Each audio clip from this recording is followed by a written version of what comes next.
Hey guys, in today's video, I bring you an incredible and revealing story that will completely change your view of the power of prayer. Let's meet Ephraim Larkins, a man who was clinically dead for more than 7 minutes and returned with an urgent message about the real impact of prayer on the world. What he saw on the other side will challenge everything you believe about the connection between faith and reality. So, before we start, leave your like, subscribe to the channel and activate the bell so you don't miss any content like this. Now, get ready for an exciting and transformative journey. My name is Ephraim Larkins, and on that October morning in 2023, I never imagined that everything I believed about life would change in a matter of seconds. I was on my daily routine, driving to work on Highway 47, a route I had been taking for over 15 years. The radio was playing softly, and I was more worried about a late audit report than anything else. There was no indication that this day was any different from any other. The road was relatively empty, except for a truck in the distance, coming in the opposite direction.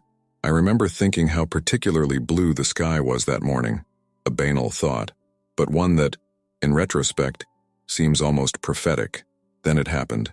The truck lost control, probably due to brake failure. Everything happened so fast and at the same time in slow motion. The vehicle crossed the road, coming directly towards me. Instinctively, I hit the brakes and tried to swerve, but time seemed frozen. The last thing I saw before the impact was the truck's cabin invading the hood of my car. There was no pain, nothing like that, just a feeling of abrupt fall, as if my body had been ripped away from me. Suddenly, the sound of the impact was replaced by absolute silence. I knew somehow that I had crossed into a place where time no longer existed. My heart, however, wasn't beating. There was no breathing. It was as if my body had been left behind. Meanwhile, in the physical world, I was stretched out on the steering wheel, lifeless.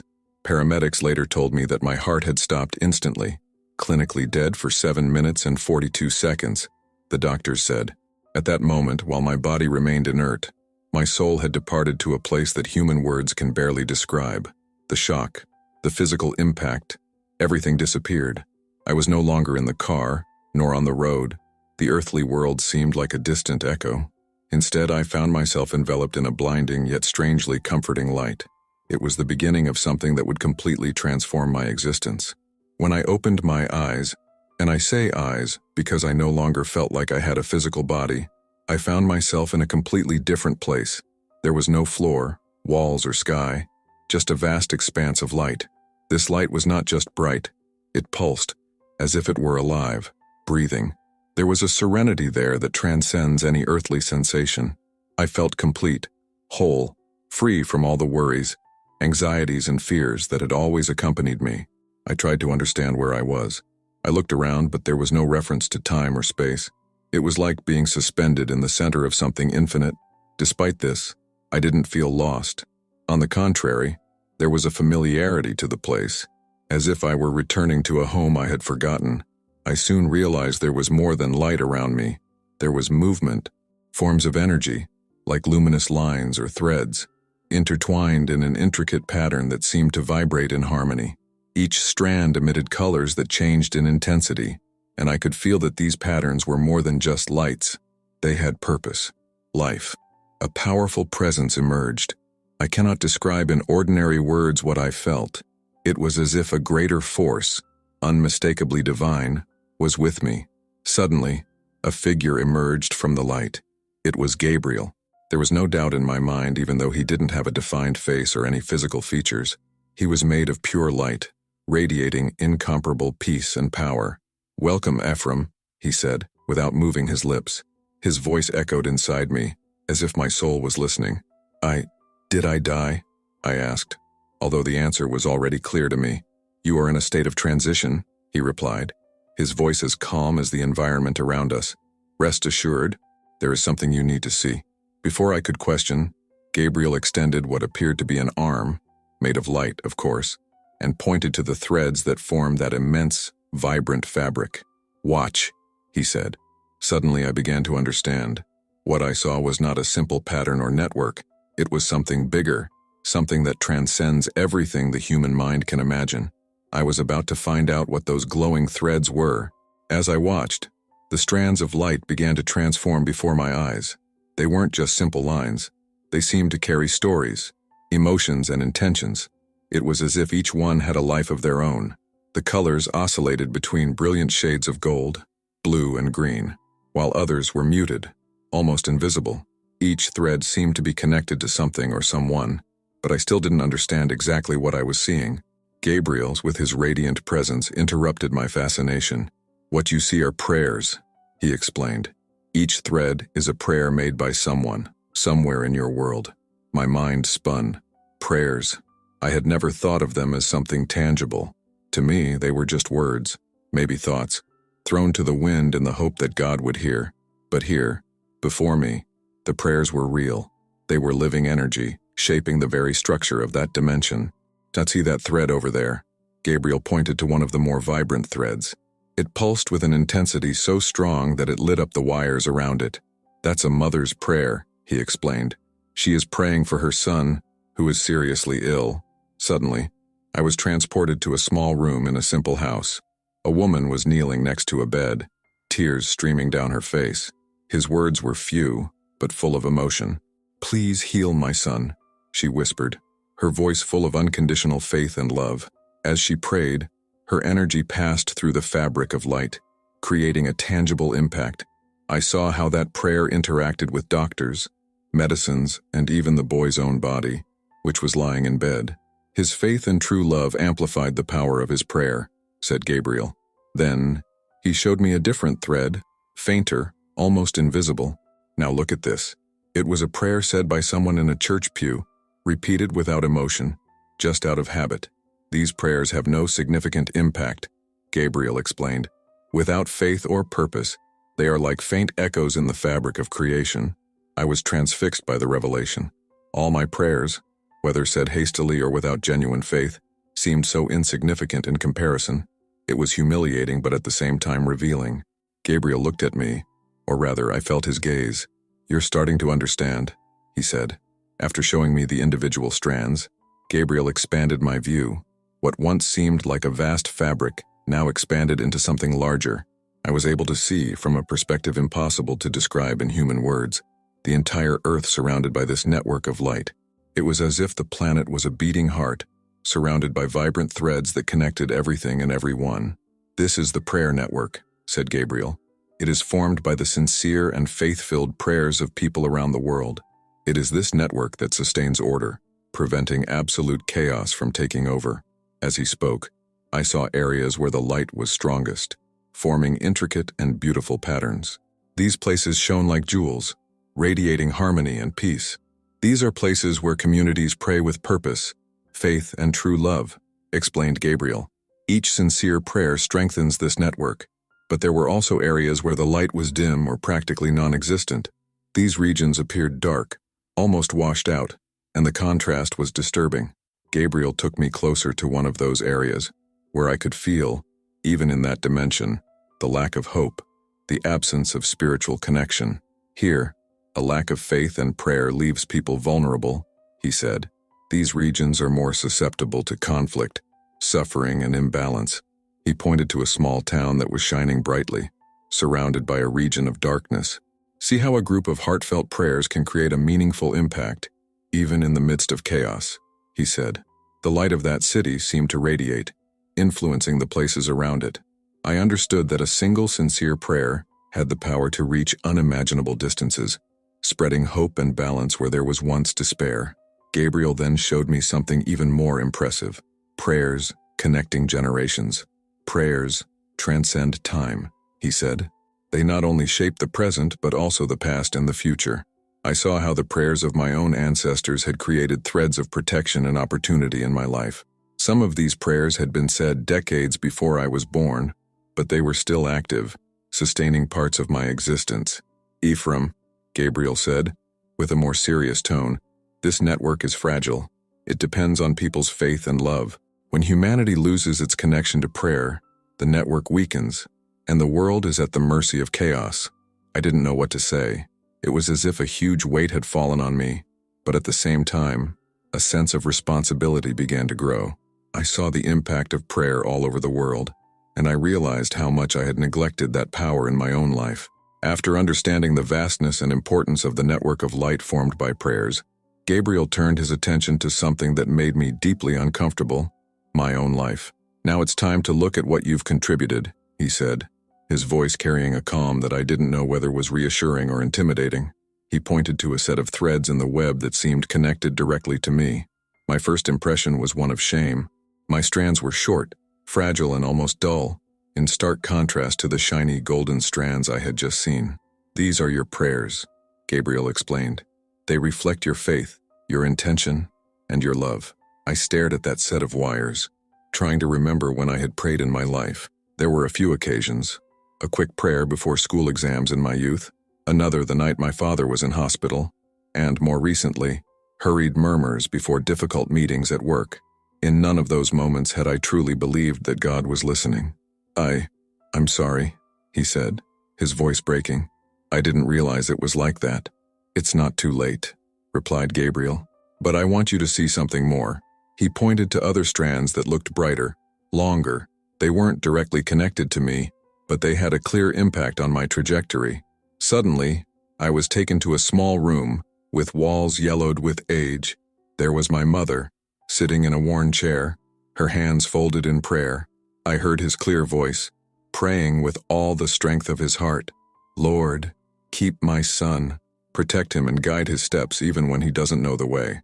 My heart sank. I recognized that scene. It was a day I had buried in my memory, when I was still a teenager and my mother was fighting a terminal illness. At the time, I didn't understand why his faith was so unshakable. "Now look at this," said Gabriel, and the setting changed to a chapel. It was my grandmother, kneeling, with tears in her eyes, asking for protection for her family.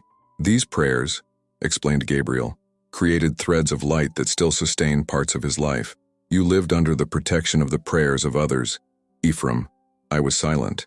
It was a powerful and disconcerting truth. While I lived my life in a disconnected way, disregarding the value of prayer, my mother and grandmother had built a spiritual foundation that shaped who I was.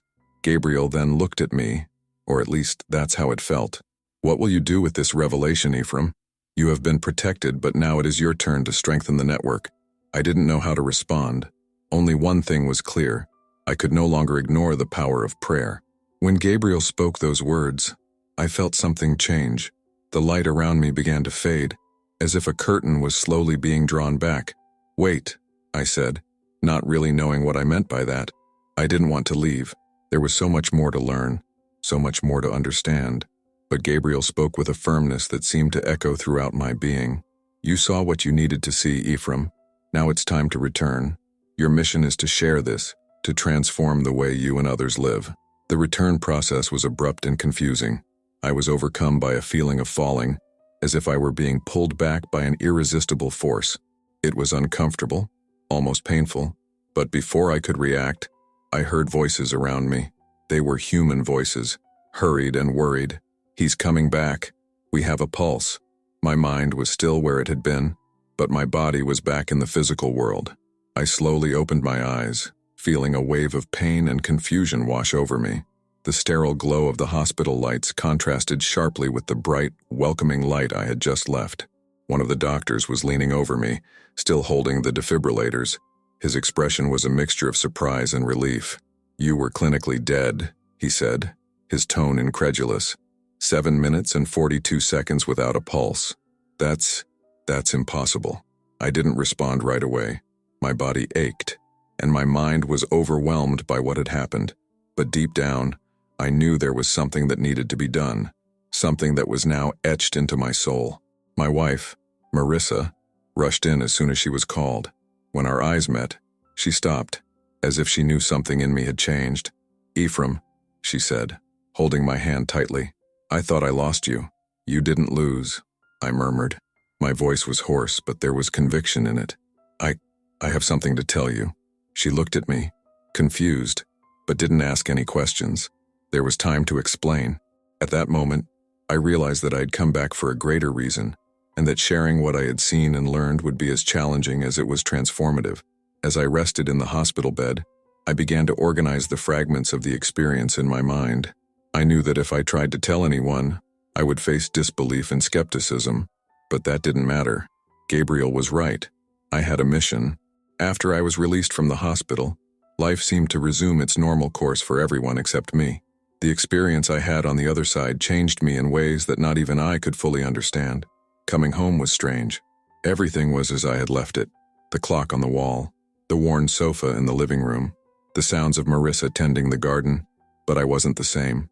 In the early days, I tried to share my experience with Marissa. It was difficult to put into words how to describe something that surpasses everything the human mind can conceive.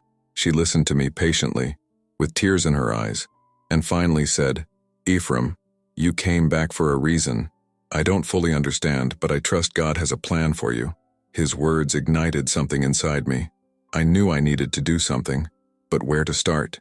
Talking to Reverend Silas from the local church seemed like a good first step. Silas was a man of faith, but also very pragmatic. He had a way of dealing with spiritual issues that made people respect his opinions. When I approached him, he greeted me with a warm smile, but his expression soon changed when he realized my seriousness. "Reverend, I need to talk to you," I began, and then I told him everything. The accident, the light, Gabriel, and the network of prayers that supported the world. He listened silently, without interrupting me, but when I finished, his response was cautious. "Ephraim, I believe you have been through something extraordinary," he said, "but we need to be careful about how we present this to people. Not everyone will understand or accept it." I was disappointed, but not discouraged. I decided to start small by talking to a few close friends. To my surprise, Marissa suggested that we organize a small gathering at home to pray and share my experience. "If it's true what you saw, Ephraim," she said, "then let's start here. Let's test this power together." That night, 5 people gathered in our living room: Marissa, Reverend Silas, our friend Derek, and 2 neighbors. I shared my experience and suggested that we pray together, but in a different way. I asked each person to visualize their prayers as living energy, connecting to the network I had seen. As we prayed, something changed. I felt, almost tangibly, that we were touching that network. It was as if the room was permeated with a greater presence, something that everyone there could feel, even if they didn't understand. At the end, Marissa said, "Ephraim, this is real. I can feel it." And so, we began something that would change not only our lives but also the city of Elliswood. Although the small prayer group was an initial success, not everyone was ready to accept what I had experienced. My best friend, Derek Shaw, was one of the first to express his doubts. He was a lawyer, practical and rational to the last hair. When I shared my experience with him, his response was direct. "Ephraim, you have suffered trauma. That explains everything." His brain was going haywire, creating hallucinations to deal with the stress. I knew this reaction would come, but still, hearing it from Derek hurt. "That's not it, Derek," I insisted. "I saw things that are impossible to invent. Prayers are real. They have the power to change reality." He sighed and rubbed his temples, clearly frustrated. "You want me to believe that your post-accident visions are a divine revelation? Ephraim, I am your friend, but you are asking too much." I tried to explain again, telling specific details, but each argument was met with skepticism. "If you are so sure," he said finally, "prove it. Show something concrete." It was a challenge, but I didn't know how I could convince him. The resistance didn't just come from Derek. When I began expanding the prayer group, some people in the church, including community leaders, questioned the authenticity of what I was teaching. Reverend Silas, although more open, also had difficulty dealing with the growing impact of my words. "Ephraim," he once said, "people need time to process changes like that. Don't expect everyone to accept it immediately." But changes were already happening. The prayer meetings, which began with 5 people, quickly grew to include 10, then 20, until our room was no longer big enough. People came because they felt something different. I noticed the strength of the prayers growing with each meeting, like an electric current flowing through the room. Still, Derek continued to reject any supernatural explanation. "I'm going to the next meeting," he said one day, almost dismissively. "I want to see what you're doing." I accepted the challenge, but I confess I was nervous. When he appeared, the room was already full. People were holding hands, praying with a faith that I could feel in the air. During that night, we focused on praying for the recovery of an elderly woman, Mrs. Harding, who had been hospitalized for months. As we prayed, I saw something that only I seemed to notice: a golden, pulsing thread surrounding Mrs. Harding, as if a living energy was working within her. Derek remained skeptical, but in the end, he said nothing. 2 days later, we received news that Mrs. Harding had shown a sudden and inexplicable recovery. Derek, for once, had no answer. He just looked at me and murmured, maybe there's something more. That small victory gave me the strength to continue. It wasn't just about convincing Derek or the skeptics, but about showing that what I had witnessed was real and could transform lives. As the prayer group grew, the energy in the meetings became more and more palpable. It wasn't just a feeling. It was as if there was a real presence in the room. During each prayer, I reconnected with that network that Gabriel had shown me. I felt, I could almost touch the threads of light that were formed from the sincere prayers of the participants. We began to focus on specific causes, always with clear intentions and genuine faith. One night we received a request from a mother named Jenna Wallace, whose son, Caleb, was battling severe pneumonia. She was desperate, and her words during the meeting touched everyone present. I believe in the power of God, she said, with tears in her eyes. But I need help. I need him to hear our prayers. That night, as we prayed for Caleb, something extraordinary happened. I felt the golden energy intensify again, almost as if the thread of light was wrapping itself around the boy, sending waves of healing. Jenna was crying softly, and the other participants were completely immersed in prayer. It wasn't just an emotional thing, it was spiritual. The strength of that prayer was like an electric current that passed through all of us. 2 days later, Jenna came back with news. Caleb, who until then had not responded to medication, made a sudden recovery. The doctor said it was a miracle, she said, sobbing with gratitude. But I know it was more than that. It was God answering our prayers. This was not an isolated case. There were other stories. A couple who were on the verge of divorce reconciled after a focused prayer the night before. A young man, struggling with depression, found the strength to seek help and begin his healing journey. More and more people came to the meetings, bringing their stories, their pain, and a renewed desire to connect with something greater. It was during one of these meetings that I felt, for the first time, something deeper. As we prayed, I saw a brief but clear vision, the network of light, not just the threads of our group, but the entire global structure that surrounded the planet. It was as if, for a moment, I was back where I had been with Gabriel. I saw how our local prayers connected with others from different parts of the world, creating a brilliant pattern that beat like a heart. We are part of something bigger, I thought, with a mixture of humility and awe. That vision filled me with renewed purpose. Heartfelt prayers not only transformed individual lives, they sustained the balance of the world. Even those who were previously skeptical, like Derek, began to accept the impact of what we were doing. During one of the meetings, he stood up and said, "I still don't understand how it works, but I can't deny what I saw. There is something real here." These words were a milestone. The group was no longer just about praying. It was about connecting with a divine force that, together, we could amplify. I knew, now more than ever, that I was fulfilling the mission Gabriel had given me. As the prayer meetings became more frequent, and the community around them grew, something extraordinary began to happen in Elliswood. The town, once a small, quiet community, began to experience changes that seemed inexplicable. People talked about the drop in crime, about old disputes being resolved, and even about the atmosphere, which seemed lighter, more welcoming. These changes were not only noticed by residents, they came from outside too.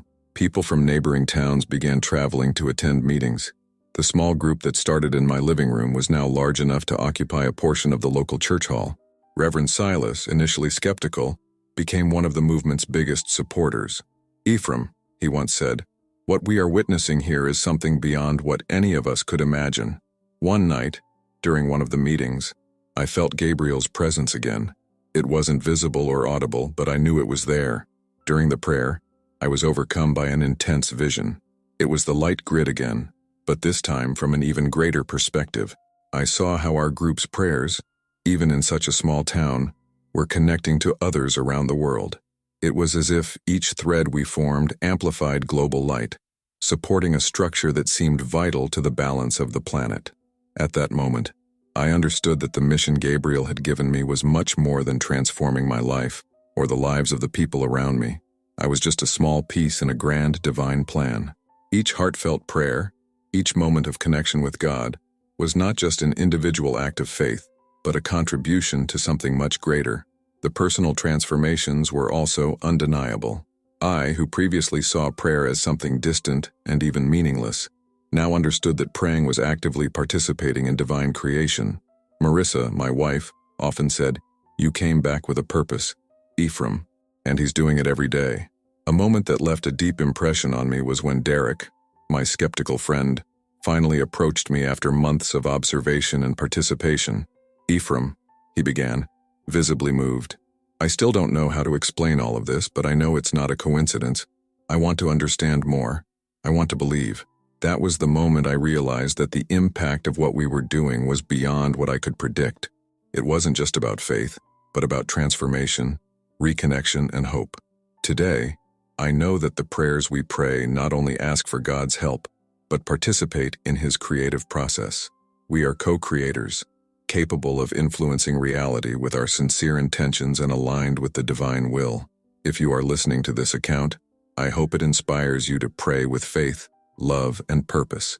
Each sincere prayer is a thread in the great web that sustains the world. Together, we can make that light shine brighter and turn what seemed impossible into reality. If you liked this beautiful spiritual testimony, leave a like, comment on your impressions, subscribe to the channel, and don't forget to activate the notification bell to watch each new video and help us spread this message to a greater number of people. Until next time.